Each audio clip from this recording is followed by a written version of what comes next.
Welcome to the Fantasy Football House, guys. We're concluding week 5 here as we're all keeping an eye on this Ravens game as we're live, fighting out these last couple of matchups we have going. Joined here by Craig Ray, bottom of the screen here. Joined by Dustin across from me and myself, Josh. Yeah, I think Craig just lost literally a second ago one of his matchups. So I'm not gonna throw the question to Craig first of how did your week 5 go? Bad timing. Dustin, how's your week 5 going currently? Man, so I'm playing our top guy, so I'm trying to get him his first loss, but it's down to I have Hines and I need like 2 points. So we'll find out in about a half hour Yeah. whether my week 5 went good or bad. But how's your week going? Mine's pretty good. If Jonathan Taylor can just calm it down a little bit, I'll win 2 of my 3 leagues. So uh, Jonathan Taylor's already close to 20 fantasy points, maybe a little bit more. So How many just need points do you have left that you're up? um, let me look at that real quick. While I still have a 21 point gap, but he has Taylor, Hollywood Brown, and Mark Andrews. Oh wow, So and that's a there's still tough one. a quarter and a half left. So I'm kind of sweating this one out, guys. Craig, what about you? Other than your loss that just occurred on live TV right in front of you, almost on live YouTube. Live TV right behind you. Yeah, kind of that was kind of Uh, I need sleep. I had Brady on my bench. I went with the Rams and the Seahawks in a high scoring game. So I rolled Stafford out there instead of Brady. Obviously, if I had gone the other way, this wouldn't even be an issue right now. I would have already won. But the rest of the team played well. No injuries, so I'll be 3-2. I'm still above 500. I'm okay with that.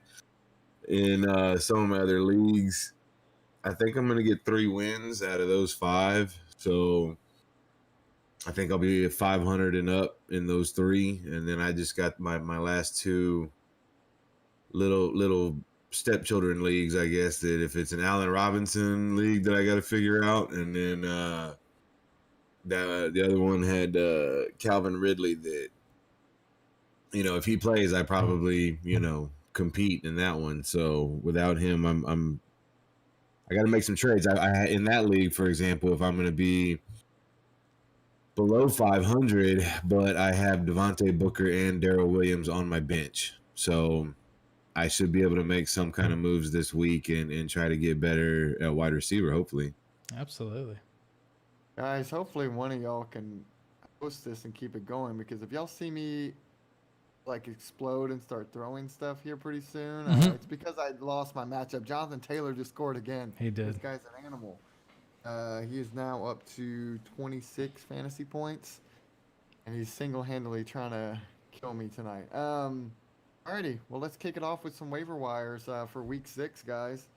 Um, I guess real quick we'll get into what was everybody's biggest surprise of this week so far.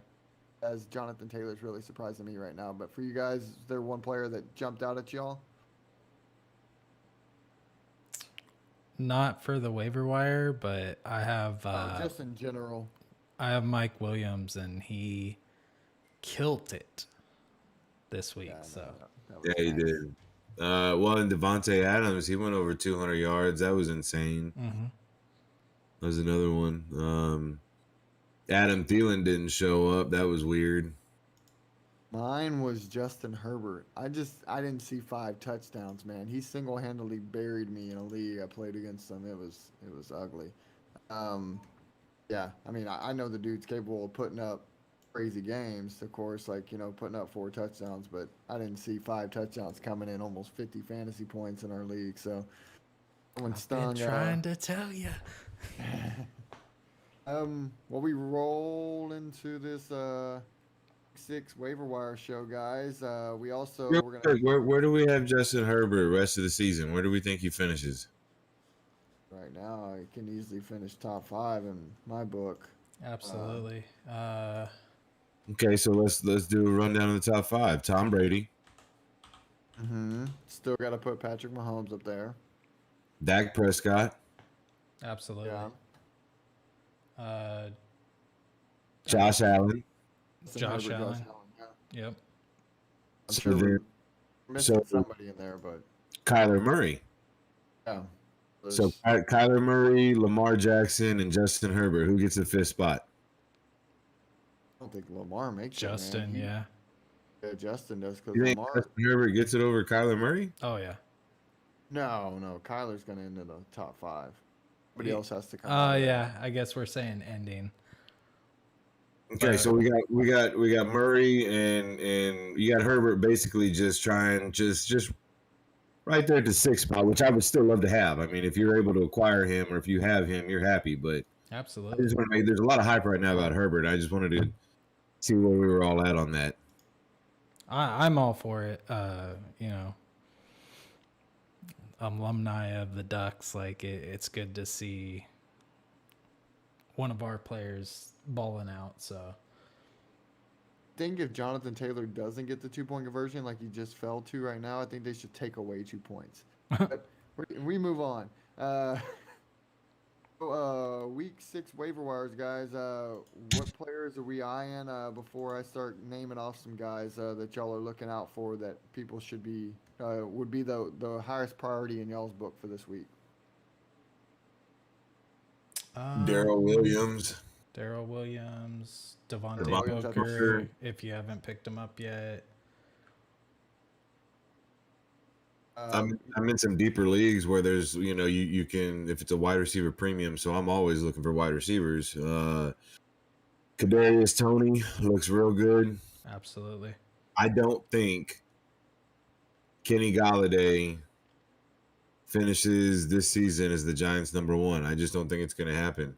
Oh, I mean, he hasn't put up the numbers. Plus, he's gonna keep getting injured. I mean, nobody's putting up numbers on that team, but I mean, he definitely hasn't put up nothing. So, Right, hyperextended knee. He's out for a week or two. It wouldn't surprise me if 2 turned into 3 because of his injury history. Right. Even when he returns, I don't know if. I think they drafted Kadarius Toney to be the one. So I think even with Shepard and Slayton returning, I think there's a legitimate chance that Kadarius Toney kind of muscles his way into that role. And it won't be any kind of a consistent thing, but if it's a dude, And that's look what you like like to see yeah. too. You like to see those younger guys who are supposed to do it come out and compete for the role. So if you're in a deep league, there's a Texans wide receiver, not Chris Conley, the other kid. I think Chris Moore. If you want to look at his stat line, the Jacksonville Jaguars had Agnew. If he had 8 targets, I want to say 6 receptions. So if you're looking at, again, you're just looking at guys that can emerge as the 2 or the 3 in their offense. right. In Jacksonville, technically I'm sorry, not Sam Darnold, Dan Arnold. I had him pretty much everywhere I needed a tight end. He had probably 8 targets, 6 catches, 68 yards. I mean, that was his second week with the team, and he had 6 catches for 68 yards. So I'm kind of excited about Dan Arnold if you're looking for a tight end. I think Absolutely. that pretty much covers it, man. A couple of guys that I would mention here too, and then we'll get into what we would pay for some of these guys. Ramondre Stevenson, just not knowing the issues with Harris, he got banged up in this last game. Michael Carter, if he's somehow, some way available in your league still. Absolutely. And then some guys from last week that should have been picked up last week, but if they're still out there, Alex Collins, Majay P. Ryan. And that would probably be it. P. Ryan's available in one of mine, man, that I thought for sure somebody would have picked him up. So, but isn't Mixon going to be back this week? He played this week. Did play this week too, but he was just so in and out. Yeah. I don't know if they're going to keep kind of nursing him back like that or not. I didn't see him get in the end zone, man, but that was it. I saw that one play him score, but then I didn't see him do anything else. Yeah, I mean, he finished up the day with 10 points, so I mean, he didn't do that great, but P. Ryan had a decent game. He had still played. Four catches. That's crazy. Yeah. And I would suggest to Trey Lance and have the game everybody was thinking that he was going to have. Be an eye out that people could be dropping him and that you might want to try to scoop him up just because I think his long term outlook is still pretty bright for Absolutely. the team. And Garoppolo's the starter when healthy. Yeah, no, yeah. Depends on that whole situation, what ends up happening. Marquez Callaway had another big game. A lot of it was that big Hail Mary catch he caught again. This guy keeps catching crazy passes somehow that are supposed to be thrown away. And that tight end Hunter Henry, and then also AJ Dillon. He touched the ball a lot. If AJ Dillon happens to be out there in your league, check him out too. So these top guys, based on a fab of $100, Craig, how much are you willing to spend on Devontae Booker? If it is if I have Saquon, then I would probably go. Yeah, it's just gonna be for a couple weeks, man. So I wouldn't really go nuts. I'd go probably 50%. I don't think I'd go much more than 50. I would try to get on with 50, and then if somebody else wants to overpay, go for it. But Saquon will be back in a week or two, so I'm not tripping out over Devontae Booker. Darrell Williams. Dustin, how much you pay for Devontae Booker?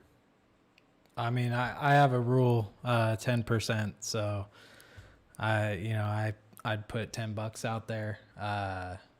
If I got him, sweet. If not, we'll find something off the If waiver. you had Saquon Barkley, you would only put $10 out there. Yeah.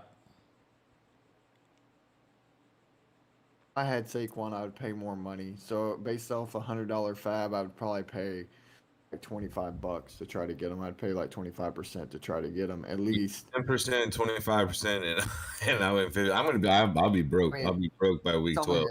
only a short-term loan, Hey, that's like okay. get him for a couple weeks, I look at it like you should have already rostered him. He put a pretty good stat line, and I picked him up in 2 leagues Sunday morning. That when I saw the stat line and the receptions, I was worried about Elijah Penny, and it was basically all Booker. So What already rostered him. That's why I would go up to 50% because somebody else could pay for him and then hang on to him. And now you're sitting there staring at him on someone else's bench for the next month and a half. Yeah. What about Darrell Williams, the backup here for CEH? CEH might be out for a couple weeks. How much fab are you spending based out of $100? We'll start it off with Dustin this time. Got my rule, man. 10%. Make this game easy. I mean, with him, CEH, I may go up to 15. It all depends on who's available that week, but I'm pretty adamant on my 10%. So, Craig, how about yourself? How much would you pay for Mr. Williams? Do we have a minute to cry? Can I cry just for a minute? I just lost my league, if it makes you feel any better too. So, and I didn't break my computer. So, Who scored for Baltimore? Malcolm Brown. Hollywood. I mean, Hollywood Brown. Like a 54-yard reception touchdown.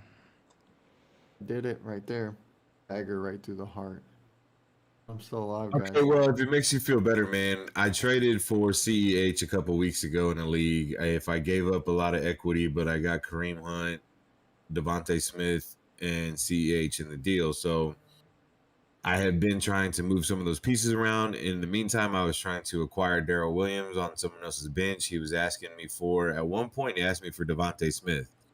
And I was like, why would I give you, he's just a handcuff, dude. Like he's, so I had offered and countered and we went back and forth and I just couldn't get him from him. So not only when CEH goes down, then I'm starting to think about how I mentioned earlier that I had Darrell Williams and Devontae Booker in a league. That's great. However, I dropped Darrell Williams in a league right before kickoff. I had to make room for a kicker or something, and I looked down the roster, and I need to get a deal done in that league. I dropped Williams for a reason, if he was the odd man out. And then in our league, if I completely forgot that I had Marlon Mack. I had Devontae Booker in 2 leagues because I had Marlon Mack, and I dropped him for Devontae Booker. And then in our league, I completely forgot that I had Marlon Mack because I would have dropped him for Darrell Williams. Yeah. And it completely slipped my mind. So there I was, watching the game last night, crying over not having my own handcuff. And then I started thinking, holy crap, I still have Marlon Mack on my bench. Mm-hmm. And sure enough, I was like, please don't go look at the watch list and see who, and it would have been Darrell Williams. So I was pretty upset. Well, I'm faced with that now. How much am I going to give up to get Darrell Williams from that guy? I'm not going to give him Devontae Smith. I'm thinking about offering him Tony Pollard straight up for Darrell Williams. Handcuff for handcuff. I should have done that last week, but I was being stubborn. So I'm hoping he takes it now. I doubt he will, but I'm hoping so. 2 to 4 weeks is the MCL sprain, right, Josh? 2 to 4 weeks. Uh-huh. So I have Kareem Hunt. Like, I still technically have 2 running backs in that league. I can put CEH on the bench and just wait for Darrell Williams to possibly be dropped or something. But if I had to pay up for him, I would probably just like Booker, man. I mean, 2 to 4 weeks. I would probably pay 60% at this point. I would up it a little bit just to make sure I got him. CEH was your second round pick. I mean, he could be out for an entire month. It's just like a David Montgomery thing. Yep. I mean, I saw some crazy numbers. People were paying 99% for David Montgomery. So it doesn't matter what we would pay. Someone's always get out, Biggie. Someone out of left field. Matter of fact, in our league, I think the guy that got Damian Williams last week, that wasn't even the Montgomery, right? Dustin, you're the Montgomery guy. I'm the Montgomery guy, yeah. Jose, And I put my 10% and right. So Jose went, I think, $100, over $100. Mm-hmm. If it would have equated to, what is that, 10, 20, he went over 20% for a handcuff that he doesn't even have the starter. Yep. I would probably pay the same amount, the 25%, especially if I was a CEH owner. My only worry is if you watched some of the game last night, is if everybody was able to stay awake because there was such a long delay. Jared McKinnon was out there a lot too. He was. So you gotta be kind of weary of that sneaking up behind you. This could become a 50-50 split while CH is out too. The last guy I'll touch on as far as money to be spent is Kadarius Toney. I thought the dude was he's one of those guys that looks like whenever he gets the ball in his hands, he's just a game changer. So I got a feeling this guy could be more than just some rookie. I think he could find his way in that wide receiver 2 constant territory. This This year. Especially with all the injuries and the bad luck that they keep having there now. If Daniel Jones is out for an extended time, and that would really worry me as far as the quarterback play there. But I would definitely go at least 20% on Toney. What about yourself, Craig? How much would you pay for Toney? I think I'm gonna have to go scoring format. PPR, I would probably go into that 20% range. If I needed a wide receiver, if I was getting him just to be my 5th receiver or something, then I don't think I would go 20. But I have every intention of going. I'll probably go 15%. I think to try to get him. Across the board, when you got too many leagues, you just kind of have to do everything the same. So, Dustin, I'm guessing it would be 10% for you. Yes, sir. I kind of the scavenger of the league. Like I wait till wires are done and then I go in there and pick up. It's not a bad strategy either. Don't have to pay for it. They can get me a couple points. It's worth it. Hey, but Dustin, let me just say this. At the end of the season, you don't want any money in your bank account, right? I mean, we'll see. like you can't take it with you, bro. Like it doesn't roll over the next season or anything. Oh no, not on the fab. I think I dropped a couple hundreds for players that if they pop off they would change my team. These players they're starting because of injury, and the injured party is set to return. So I'm not spending the 150 here because it's just a temporary thing. I would much rather play matchups and pick up someone off the wire. Alrighty, guys. Well, we're about to hop into our second segment here, and we're going to talk about which player you can get right now that's going to end up winning your league for you by the end of this season. But first, Craig, tell us a little bit about Hooked Up Guide Service. Captain Pat Tabor out of Brown Harbor, down in the Corpus Christi, South Texas area. It's red drum, speckled trout. Put you on the fish, man. He's a funny guy. He's entertaining. So not only are you out there to have a good time catching fish, but he's gonna make you laugh while you're doing it too. So if it's us three going out there next year, early spring, maybe it's you and your family, but get out there, make some memories, have a good time, catch some fish. Yeah, for sure, guys. Make sure to find him on Facebook. Well, let's hop into it, guys. I want to know. I got a couple players lined up here that I'm going to throw out, but I want to know which player you can go out and get right now that can end up winning your league for you. Now, this guy's got to be somebody outside the top 10 at their position, and then the other criteria was just they got to be somebody that could be a game changer for your team. I'll throw out one guy that should not count now after everybody's watching tonight's game, and that was Jonathan Taylor I had on the list. Yeah. The dude is now crept into the top 10 after tonight's game, and as you can see, he can be a game changer for your team. So that was one of my hidden gems that I was going to try to chase after. Not so much now after tonight's game. But my other guy is Keenan Allen. That's the guy I want to highlight. Keenan Allen. I know we're seeing all the love right now to Mike Williams, but this offense, you saw him throw 5 touchdown passes like what Justin Herbert did this last week. This offense is going to still stay like this. There's not going to be 5 touchdowns every single week. Right. But Keenan Allen's just too great of a player to hold him out of the top 10, and he's going to be a difference maker for your team the rest of this year. I don't think Mike Williams, he's going to stay doing pretty well, but I don't think he's going to keep all the work like he's been getting. It's going to lean a little bit back towards Keenan Allen. Dustin, you want to go first? What's a guy that you think is outside of top 10 at their position that they could be a game changer that you should go get right now? Honestly, I think, pure athleticism, I think he's had a down and out and he's starting to pick it back up, and that would be Chase Claypool. The dude's a beast, and still, I'm going to bring up this. We talked about it in a previous episode. He's the only player to come out of college compared to Calvin Johnson. Like, that says something. Yeah, for sure. And they just lost Juju this morning, too. He heard the news. Juju's out for the rest of the season. Frees up even more targets for Claypool. And he had a monster game this week, so he is on the up and up. He didn't have that great of weeks the last 3 weeks.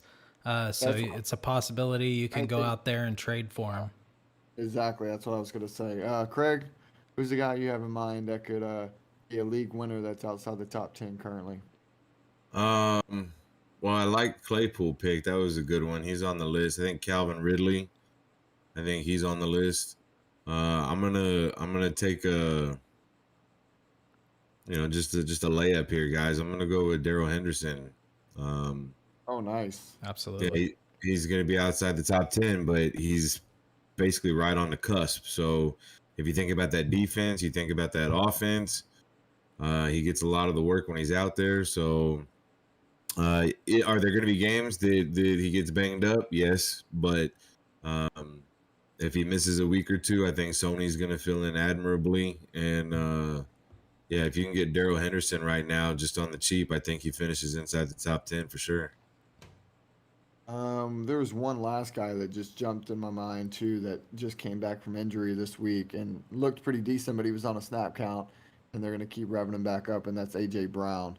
I think this is a guy that somebody, you probably took in the first couple rounds and hasn't done anything for you. Probably somebody's still looking to shop this guy, and he could be a difference maker for your team. He could slide in, he gets the reps again, he gets going. Wide receiver one for your team possibly. Now he's missed a couple games. Can he still finish in the top five? Probably not, but he could maybe creep back in the top 10 of the wide receiver group. Anybody got anybody else to throw out, or as we've come to the conclusion of this episode? Yeah, I think that's pretty much it. Uh, if Michael Thomas is still out there, if you can get him, I acquired Thomas last week. That we're only 2 weeks away now, and I didn't give up a whole lot to get him. Odds are he's sitting on somebody's IR spot. In this particular case, and what it looks like around those leagues that I'm in, those teams are losing. Like they need to, they can't just stash somebody when they're below 500 and it's not really close. Like those teams are losing. They gotta move something. They gotta do something. So if you can try to get Michael Thomas, I think that would be another guy. Calvin Ridley, Michael Thomas, Claypool. These are all really good names. AJ Brown, man. Like I don't think they throw the ball enough. If he's still only an 85 catch guy, which if Julio's not around, maybe it goes up. Maybe he makes that next step. Maybe Tannehill just starts. That offense needs to do something because all they do is run the ball through Derrick Henry. So they got to change something too. Yeah. I agree. Dustin, you want to let everybody know where they can follow us at? Absolutely. So YouTube, Fantasy Football House, Instagram, Fantasy_football or underscore football underscore house. That one's a mouthful. Yeah. Twitter at FF House Show. And we got the Discord in the link. Go ahead and jump in there. And you'll be able to talk to any one of us about sits and starts and all that good stuff. Still doing the giveaway. Once we hit 50 subscribers, we're giving stuff away. So got to get into that. You can follow myself at Playmakers with the Z88 on Twitter. Craig, where can they find you at on Twitter, sir? True Blue the Third. True Blue I. And I would be Nice Guy Gaming 16. Alrighty, guys. Well, thank you for joining the house. Take this. Good luck as you finish up your week 5, rolling into your week 6. Absolutely. Take this info and do some good bidding out there, guys, for these waivers. Have a good night, guys. Leave your shoes at the door.